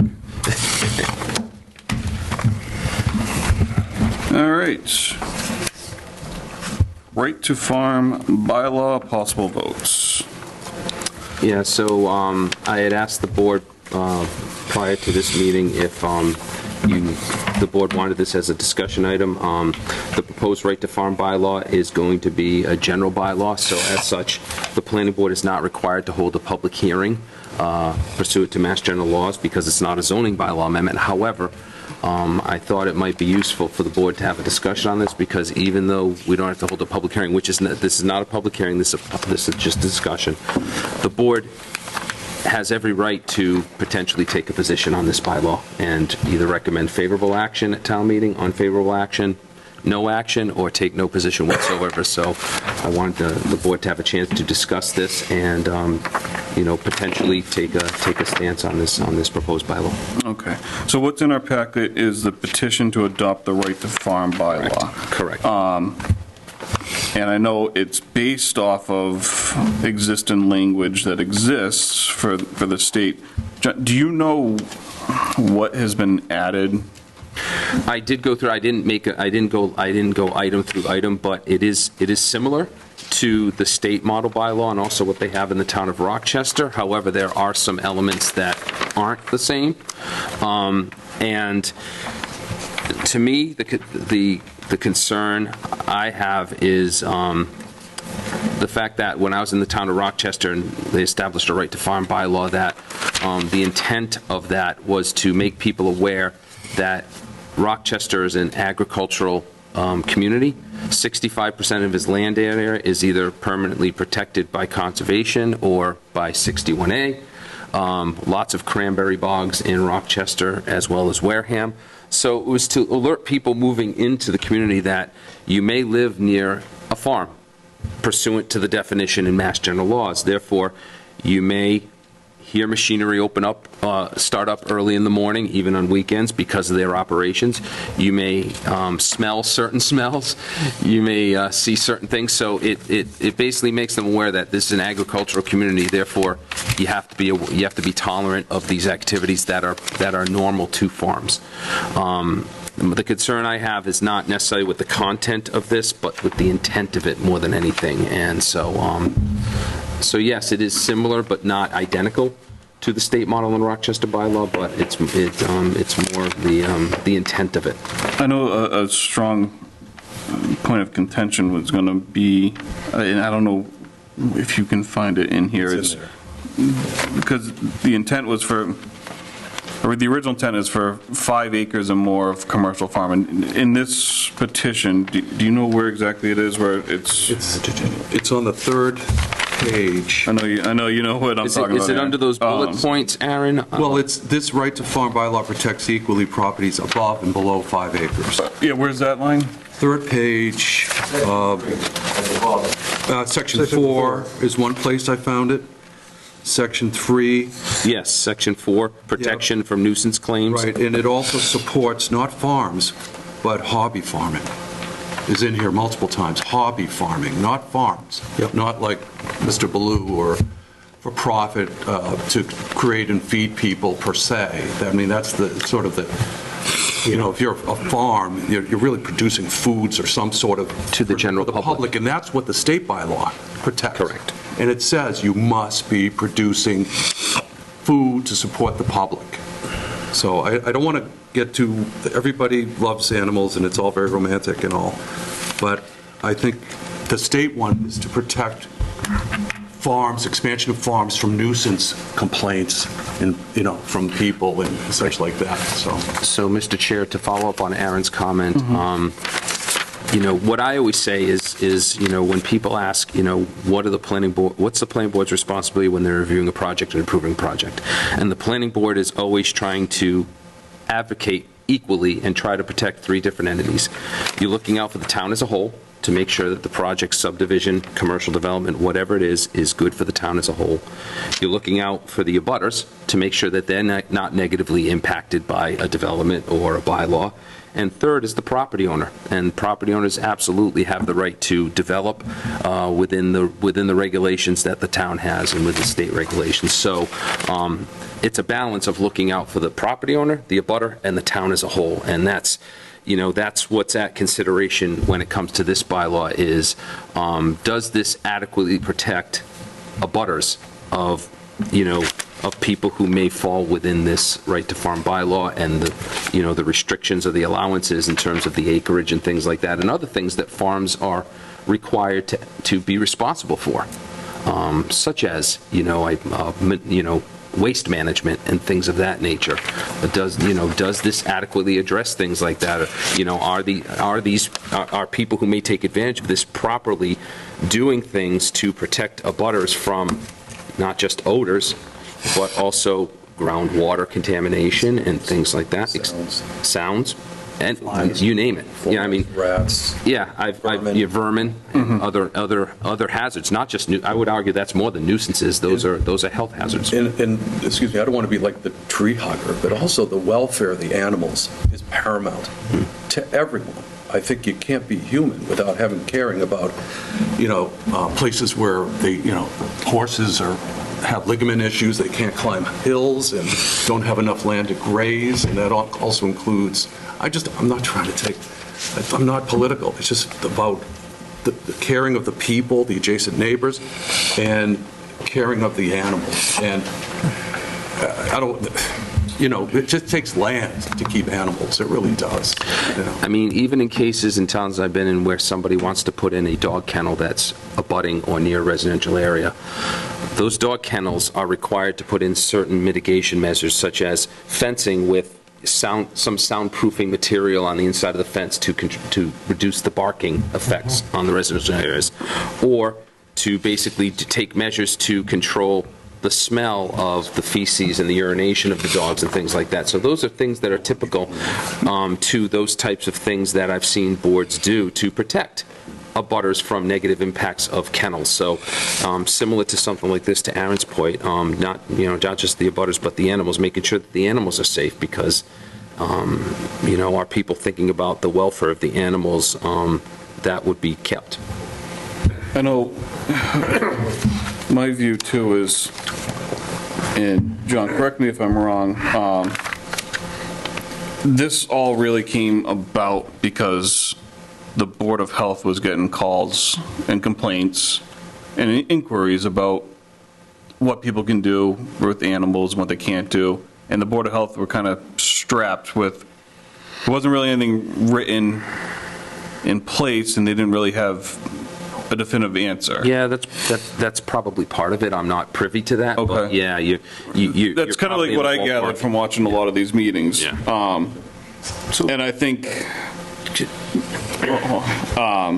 taking this petition and basically making it so anything can happen in any zone, any parcel of land is allowed and is basically free of any nuisance complaints is kind of the opposite spectrum of really what it should be. It's kind of an extreme one end of a spectrum versus heavy,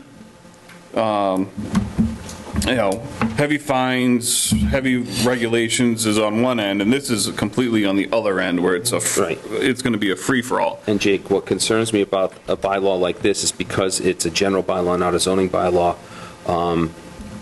it hasn't gone through a public review process. I know there's a subcommittee that was working on this, but they didn't work on this. Oh, correct. So they've been working towards something like this, but this was from what I understand, this was proposed by an individual landowner, and one of the things that myself, in conjunction with whether it's the planning board or the upcoming stormwater regulations we're going to have a committee work on, is we always think of unintended consequences when it comes to bylaws and regulations. Thank you. And we try and ask what if and come up with different hypotheticals to make sure that we're not creating unintended loopholes. The fact that this bylaw has not gone through that type of review is concerning to me because of those things, because of things that have been mentioned at the beginning of this discussion, is nobody's examined what the unintended consequences are. So there's been a lack of attention to that, and that, as a planner, that just, without, having been involved in the process, that concerns me right off the bat, because that's one reason we get town council involved in preparing bylaws as well. Yeah, and to make sure they're consistent with other regulations as well. And I know with this, stuff comes to our board, and we hear from abutters and department heads with their concerns, and so when this bylaw comes to us, I'm thinking of the concerns of abutters and the department heads, and I think it's going to be, if this passes with the language that's in it, it will be a nightmare for abutters and department heads. Through the chair, that's a problem, as John was getting at. The general public is going to see this and say, oh, this sounds good. People should be able to farm. I want to have a big enough garden to sell some stuff in my little thing, and it's not going to be big enough that it needs to be a business. But this is letting them also put a manure composting bin right next to my yard, and I'm going to smell that day and night in the summer. And then in the spring, when they turn it over, it's even worse. So what constitutes a farm is the real question here. And I don't even know what hobby farming is. Yeah. There's no definition of what that is. That I must be a hobby farmer because I have a moderate-sized garden. Well, for instance, unintended consequences, when I was in the town of Rainham, there was a homeowner who wanted to keep beehives on their property, and it happened to be in a subdivision that was an open space design subdivision, meaning lesser lot size, lesser frontage, houses closer together. And they came forward with regulations for beekeeping because, wanting to keep bees and, produce their own honey, and it's a great idea and concept, but not having the knowledge to know that bees travel very far, and having a neighbor 2-3 houses away who says, well, that's great, he has beehives, but every summer those bees congregate around my pool and make my swimming pool unusable. You have to be aware of your surroundings. And so, yeah, it's great to have beehives, but on a half an acre, things like that. So it all sounds great in concept until you analyze the real world consequences. Yeah. It's romantic. And I think, and I just think of the possible concern that restaurants and businesses downtown how this might affect them if, the road next to them, right behind their property, starts having chickens and pigs and everything everywhere, and that's just going to attract rodents and burn them, and it just, I don't think that would be good for the restaurants. It wouldn't be good for the people in town to know that that's happening next to the restaurants. If I may through the chair, but I think it's interesting, especially in that no more than 4 swine on less than 5 acres. That's a VR lot's 20,000 square feet with a house and 4 pigs. And that could be downtown. Pigs can be very destructive. Extremely destructive. Did you notice that guinea hens was protected in there? Yeah. Guinea hens, guinea fowl, which we all know a lot about. Yes, They're noisier than roosters in general. If I may, through the chair, 100% correct. I think the state's public review and the whole 9 yards. But I also don't want to see a town where, at this present time, let's say you have 2 horses and you have a vacant lot next to you. And somebody from Southie decides we're going to build next door. Man, I don't like the smell of that horse, but the horse has been there for 10 years. No, I get it. It's protected. So Right. it's a deal where you need to be fair on both sides, Right. Yeah. 100%. But I don't want to see this town also get turned into an area that we came here for a reason. It's rural and it's agricultural. Remember that. Yeah. I bought my house with a cow right in my front yard. I know when I bought the lot. I didn't see a thing. It is what it is. Yeah. You're coming out here. I don't want to see the outside try to change it too much. You need the regulation 100%. You need, I think, an overview with public input in the whole 9 yards for different areas, different zonage, the whole 9 yards. But we don't want to make it where all of a sudden you can't have a chicken in your backyard because the neighbor's complaining that you're having eggs. You can't have that either. Agreed. So it's a fine line. It's hard to do. I think this is too much, too quick. I think it needs to really be looked at. Yeah, in my opinion, this bylaw is not actually within the spirit of right to farm. It's different than that. Right. It's- I mean, you can have an area where you have small lot, and the guy next to you has 5 acres or 6 acres. Well, then he can do whatever he wants, right? By this, you can do whatever you want. In a way, well, that kind of defeats the purpose of all this. Yeah. You wanted to make it fair all the way across the board. And we have the zoning map with the zoning areas, and, you have your setbacks and uses, and that's all to protect the character of each neighborhood in the town, and Yep. this would, Oh, I don't mean to interject. I think doing it under like a square footage requirement, because you get into like VRRA, agricultural. I live in a VR zone, but I have 20 acres. So you're telling me I can't have a horse on a VR lot? yeah. But I could, in theory. Right. You know what I mean? So I guess having definitive guidelines, to his point, to say, these are acceptable uses within these square footage requirements, these are the setbacks. I think there's a middle Making it ground. like an almost- Yeah, I think there's a middle ground that can be That's what I'm easily trying to- achieved. There is a middle ground. Exactly. And this is one complete end of that spectrum versus heavy regulation on the other end. Chair, what that should be, in my opinion, is the definitions of what that hobby-type farming is, whether you're going to keep a horse on your property, there has to be enough land for the horse to be in a corral, and you have to have an adequate place for him to stay inside. You have to be able to feed him and give him water, and if you're maybe it's okay to bring a bucket down every day, that's fine. But if you're going to have 5 horses, maybe that doesn't work anymore. Right. And you have to have a process in which you can go to the proper authority in the town and say, this is what I would like to do. And then the whole thing starts where, well, how does this affect the abutters? How does this affect the landowner? How does it affect the town? And each case should be reviewed. Maybe you can have some things that are simple, like I want to have up to 5 hens and have my own eggs. Well, unless you're on a, half-acre lot that's, been there forever, you can do that. But you don't need a rooster. There's certain things. There's Not certain for things eggs. that, you just can't go and decide you're going to start dairy farming. Yeah. You wouldn't probably think to do that, but somebody with 20 acres might decide to. And it sounds like, with this, you could say, okay, well, since I can do lumber work, forestry work, I'm going to cut down all my trees and get around that bylaw. And then I'm going to make the pasture and put up the fencing and... I could put 4 pigs in, then cut all that wood and sell that wood as a business and have all that land in a You would different probably tax have bracket, all that which I could land do in order to take in down 61A. But yeah, we could do it in 61A. So you just don't want...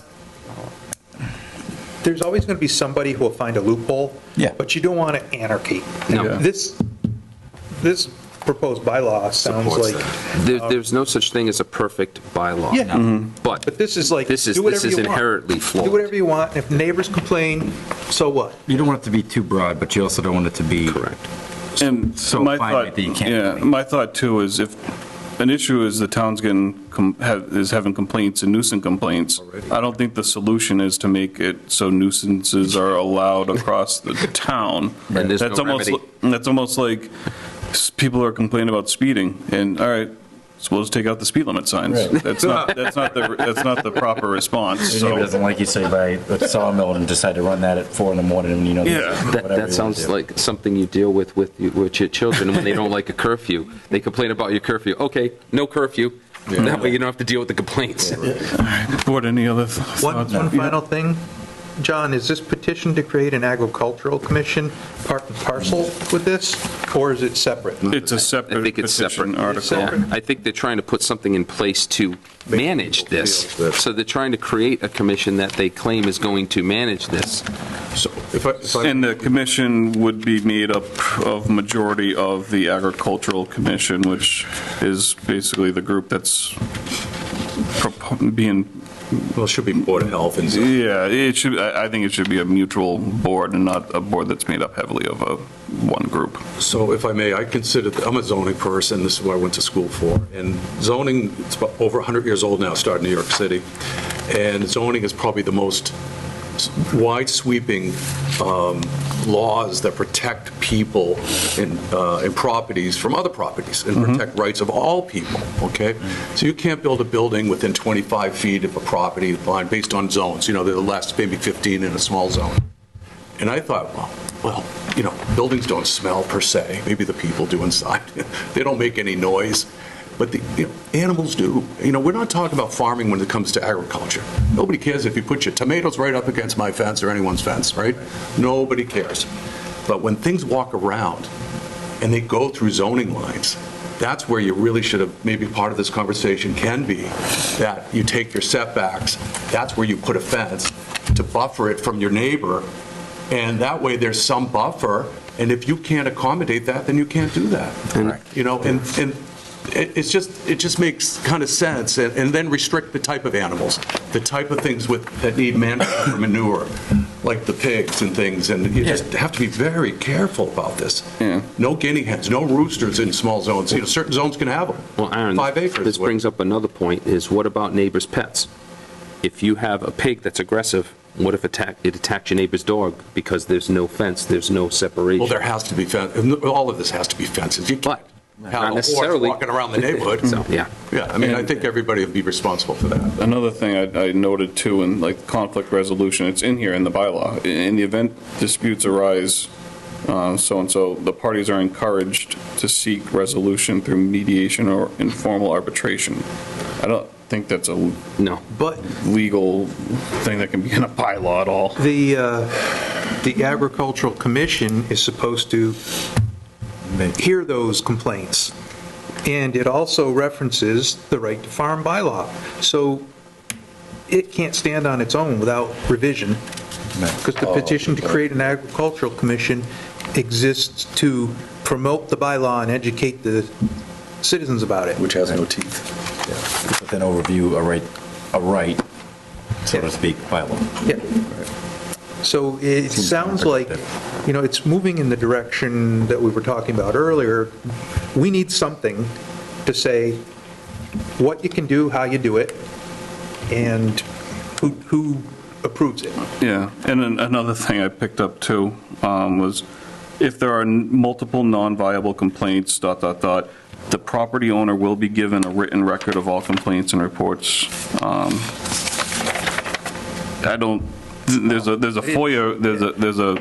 FOIA law that's in place of how records are supposed to be processed and released, and I don't think someone should be able to just go above and beyond that and be given stuff. And if you written request, if you send in if there's a complaint against you and on your property, if you do a written request to find out who that was, they have to release it. That is my understanding of that law. But it must be in writing. So what are our options? You don't have to take any action. You don't have to recommend anything if you don't want to. You can recommend favorable action on these articles at town meeting, not knowing what the numbers are at this point because the warrant has not been set. Recommend favorable action, unfavorable action, recommend no action. You can recommend that it get returned to the petitioner for further study, or you could not take any action. Well, it needs to be studied.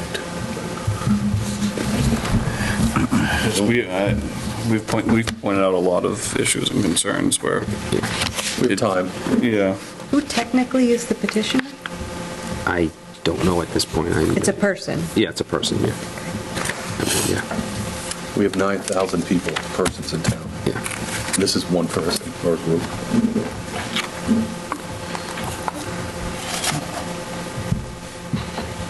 Aaron, you're the farmer. What do you think about it?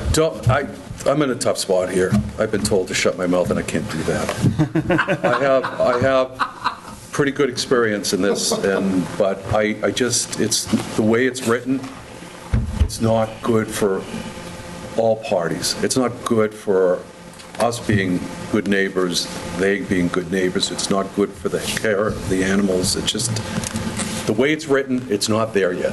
And it should not be entertained as such, probably because it's not there yet. I agree with some of the folks, probably because I'm a big supporter of, but you got to do it the right way. So I don't want to get, you guys, there's more. I'm fully on board with the standard right to farm bylaw that's written by the state. Yeah. You know, I would gladly support that. I'd even help put the sign up with the tractor of a right to farm community. I'd put that sign up myself. Like Right. it just. I would agree. I'm for that. But, I didn't know we weren't. Yeah. Until this came up. So. But this is, I think, too Want a intrusive on motion for people's rights. non-support? Yeah. I'd entertain it. I will. I'll put a motion out there for non-support of this. I'll second it. Okay. Motion made to, for non-support of both articles. There's two. What's the The right to farm and the establishment of the committee. One goes with the other. Yeah. Yeah, it's two separate ones. But obviously, I think if the first one doesn't pass, then the second one would be pulled, but. I'm going to say non-support needs more review. So does that mean through the Well, year that- so here's the thing. Normally, when I recommend, if a board wants to send it back to the petitioner for the study, Then you don't. normally that's a committee that's brought it forward. And they can bring it back and they continue working on it, kind of like what would happen with the stormwater bylaw at the last town meeting. This is an individual person, so you have no, who's gonna study it. So in this case, I think this is a different circumstance where sending it back to the petitioner for further study, it's just an individual who brought this forward. So I would. They're bringing the language. Yeah, I recommend that may not be a productive course of action. Looking for clarification, then I'll stay with my original motion. Yep, I'm fine. Confirm on both the right to farm bylaw and also the petition to create the Ag Commission. Yes. Okay. Motion made by Mr. Zwicker, second by Mr. DeRose. Any further discussion? All those in favor? Aye. Any opposed or abstained? This is unanimous. Okay, great. So, Mr. Chair, in consideration of the time, I would recommend that the subdivision regulation discussion get tabled to the next meeting because we have other things to discuss. I'm fine with that. Okay, great. I don't recognize that. Okay. Find out. Appointment to Water Regulations Subcommittee. I did, after we talked, John, I did some research. I listened back on all the meetings. And the subcommittee and the selectmen met, and they all were in favor and supportive of just that subcommittee remaining in place and moving forward with the regulations. So I talked to a few of the members of the committee, and the ones I did talk to were all for that, and people they talked to were all for that. So I think in the essence of just getting it done and getting that group together and working on the regulations. Who was the representative? Was it? I was that. Yeah, and I know Adam was on it, Adam Furno, and if we need another person to be on it for number-wise, I can step up. No, that's okay. Just we need a planning board representative, and if obviously if someone wants to make a motion to have Mr. Zwicker continue if he's interested. I'll make that motion. Second. Okay, motion made by Mr. Zwicker, second by Mr. Preston. Any further discussion? All those in favor? Aye. Do we need to appoint the remaining board? or- No, I don't believe so, because there's a representative from certain boards. Okay, I didn't know if we had to endorse. No. But obviously, it's up to the board if you want to endorse the composition of the committee to remain intact. Okay, yeah, that's what I'd like to So see. I would like to make a motion that the stakeholders committee stays intact for the regulation portion of it, with the addition of Jake because of the absence of Adam Furno. That's a motion. Second. Second. Second by Ms. Schlesman. It was made by Mr. Zwicker. Any further discussion? All those in favor? Aye. So Jake's going to go. Yeah, I'll fill in for Adam's spot. Okay. Just in case one or two people can't make that meeting, then at least we have the numbers. Sounds good. That's all. It did happen, I think, once. We didn't have enough for a meeting. Yeah. So, Great, thank you. okay. Mr. Preston, do you have a quick update at all? Okay. Master Plan Committee update. Thank you, Mr. Chairman. Since our last update, the Master Plan Committee is not met.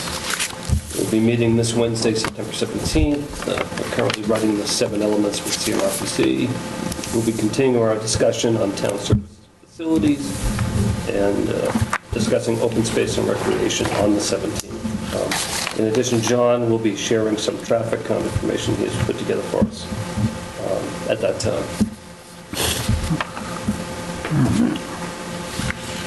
Anything from your end on that?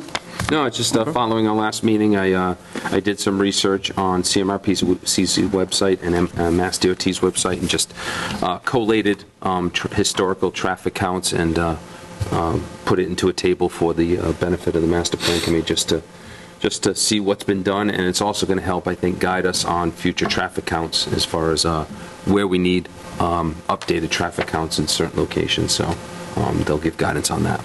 We anticipated an increase in traffic with the developments and what have you, so. Yeah, for the most part, it has increased with very few exceptions. Okay. Ongoing development, do we have any updates? I see nothing highlighted, but... No, but I do have a couple. The lane at Hunts Pond, that has not officially changed ownership. They're still going back and forth on how to move forward with the covenant while changing ownership. I just spoke to Mr. Riley today, and he said, no, they haven't officially closed on that yet, so they're still working out. Like I said, I did put their Afonso's attorney in touch with town council to help work that out. Okay. William Estates, Haley Ward issued a revised letter a couple weeks ago.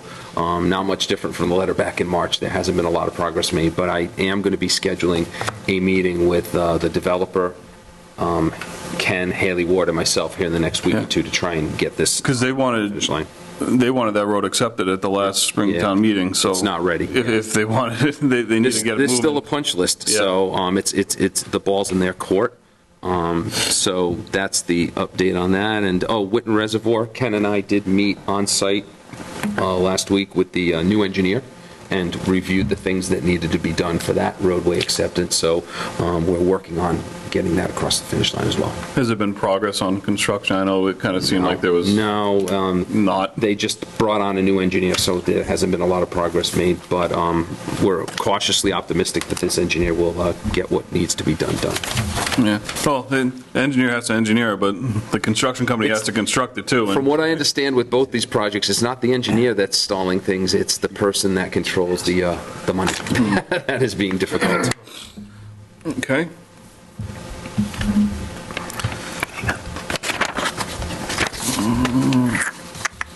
Through the chair, I got one question. Any luck on bounds?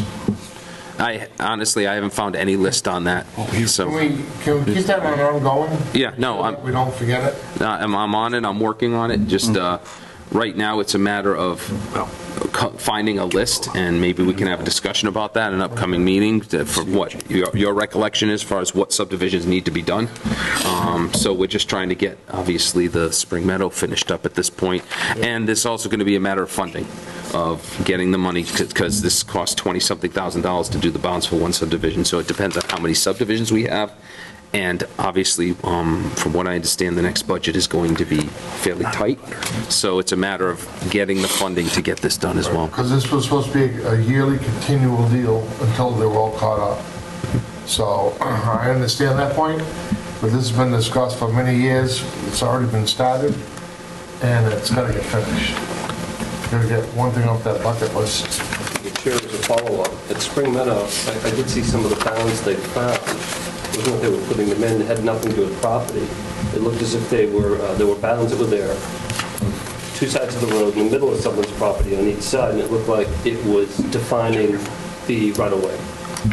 Did your phone?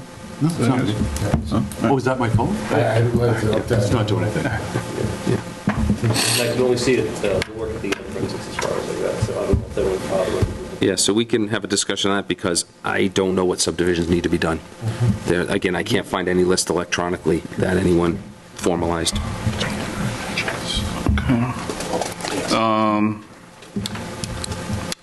But I have heard whispers of Douglas package moving forward too. I haven't heard anything on that. Nothing like new, but... No, nothing new, yeah, just that they got their demolition permit and they had put materials into storage to start work on that. Okay. All right, so town planner report, let's tackle the town council. Yeah, so you have an email that came in. We do have a new town council, so nothing that needs to be formalized tonight, but just to give the board a heads up that this has happened. And as it says in the email, I'm going to be talking to them, obviously, about Blue Wave and about the accessory dwelling unit bylaw from my office's end. But if the board has anything that they want to bring to town council attention, obviously they're going to be here at the next meeting. We could make it an agenda item if you want to. Yeah, I think, was it planned for her to come? For Blue Wave. Or no, I think it was, Kate will likely be remote at your October meeting to be introduced, so. So we'll see if she can come to the next one. I'll talk to Matt about that. Yeah, I think there's communication that you and Ken are going to have with her anyways. Yeah. Okay. But in the meantime, if anyone on the board has something that, again, you want me to bring to her attention, I can certainly do that. I can pass that along. Okay. If I could, I won't keep you. I understand I got a little... I have very definite opinions about Blue Wave. Yeah. And obviously that came through. I think this has gone on and on and on. I don't think anyone's going to disagree. And I think we just need to up the ante a bit. They have counsel here, we should have counsel here. And I think it's appalling, I'll leave it at this, that they're in business. They're exporting power, and the project isn't complete. Yeah, it's not right. And sometimes when we talk to these people, they seem bemused. Yeah, I just don't want to get... It seems serious. Rich, I just don't want to get too involved in that because it was already in there and Mrs. Wicker's at the table, so. I can move. I'll listen. Don't worry, I'll listen. Yeah. I want to know his opinion is what I want to know. And, well, maybe we'll get some, they'll finish it up. Yeah, I think it was, it was relayed what our wants are, so. I think that there have been many occasions where I wish that town council would show up. Yes, oh my God.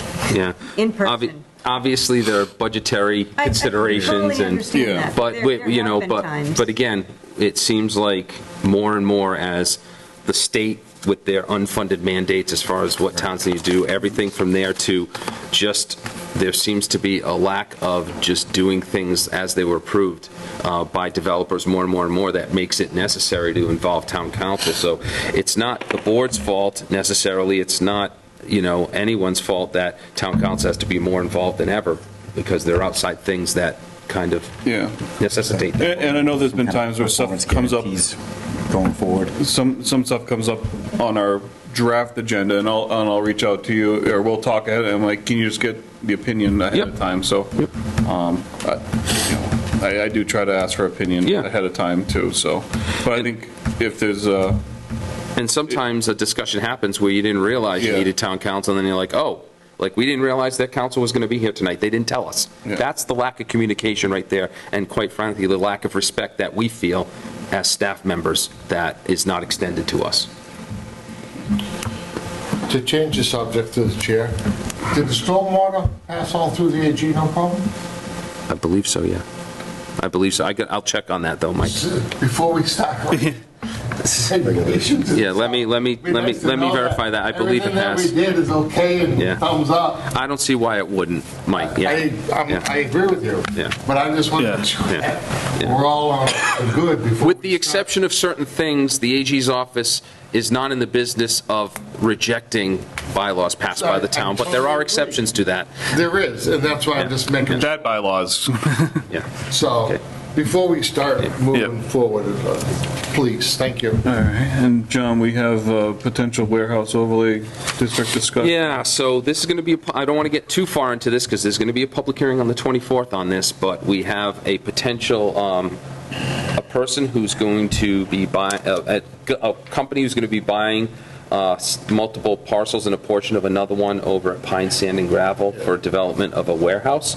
So what they're going to do is they're going to take two different paths because one depends on the other. They're going to go for a height variance before the ZBA coming up at their next meeting, and if that goes through, the ZBA approves it, and they come out of their 20-day appeal period without any appeals and unscathed, then this won't be necessary, but they are also pursuing this as an alternate option. Plan B. Plan B, where they're going to go to create a warehouse overlay district over these parcels and a portion of another one if they're not successful at the ZBA level. So this is a Plan B, so they will not be going forward with this article if they're successful before the ZBA, but they have to get the process started now if they need to go to town meeting. So that's why I scheduled the public hearing, so we're going through the process properly in case that happens. Through the chair, is this because the zoning request for the 80-foot extension versus 60, meaning that the footprint would be smaller and they wouldn't have to do this? Is that why? I'm not, that's a question I can't answer. I would. No. I think I can. We'll wait. It's coming forward to us at some point, but YouTube, the Board of Selectmen meeting from last week. There you go. They did a presentation of what exactly is going on, and I watched it, and it was very informative. So 146. Yeah. That's a technical question. I think they answered that. But that's a good in idea. that presentation. So anyone on the board, that's a good watch. Yep. Just to be prepared for what might be coming. Yep. So there'll be a public hearing at the next meeting on the potential of this overlay district, and I'll have supporting materials in that packet. Okay. I know there was one layout print for Pine at one point presented here. Oh, yeah. At this meeting. With 3 warehouses, the movement of concrete plant, all 9 yards. There's been a lot of discussion of that was a presentation at this board that we looked at once. Yep.